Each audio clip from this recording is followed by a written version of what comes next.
Marcus, it's Grand National Day. You've been to Aintree lots. I've been to Aintree loads. What should people be looking out for today, do you think? Well, essentially, they should be looking to avoid my bets. Because You're not a good tipster. I've never, ever called a Grand National winner. Have you? Not for a long time. I've called, the two winners I've had were Freddie Starr, owned a horse called Minahoma, and the time AP McCoy won.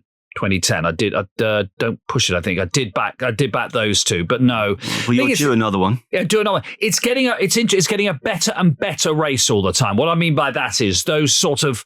I remember a few years ago there was 100-1 winner. In fact, my son was reminding me of this story on Easter Day, the time he came to Aintree as an 8 or 9 year old, and he said to his mother, "I really fancy that horse." She went, "Don't be stupid, it's 100-1, it's not going to win," and it won. Of course it did. Yeah, but the days of the 100-1 winner at the Grand National. Well, it's funny you should say that, because this probably explains why I've never won the Grand National. I go for the names, and most people do. I have spotted it's 100-1. It's called the Real Whacker.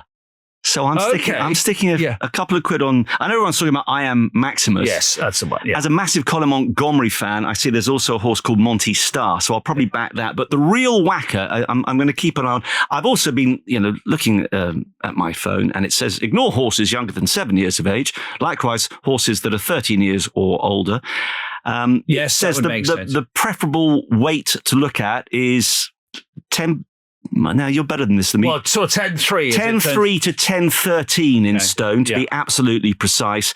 And if you go with a Willie Mullins horse, you've got half a chance. The famous trainer, as I speak, has currently got 10 horses in the entry list. Well, you talk about the age of a horse. People quite like horses which are about 8 or 9 because they've got enough experience, so they're not green, but they're not so long in the tooth that they've had too much racing. So that's another one there. I would say if you are going, there's really so many good vantage points. The Canal Turn, I remember being at the Canal Turn as a very young teenager in 1981, Aldenite Bob Champion. I watched that from the Canal Turn with a friend who I was staying with. That's a great spot. But anywhere in those grandstands, there's a very different feel to Cheltenham. Cheltenham's for the absolute aficionado who loves racing. It was always said to me when I was growing up that Aintree is the FA Cup and Cheltenham's the League Championship. So there you go. You're an absolute racing head. You love Cheltenham. But if you love a great day out in the sunshine and a terrific Liverpudlian welcome, then Aintree, you cannot beat it. And if you get on the bus from the centre of town out to the racecourse. And I remember one year getting on the bus there, and all the ladies in Liverpool were singing Beatles songs, and it was great fun. Great fun.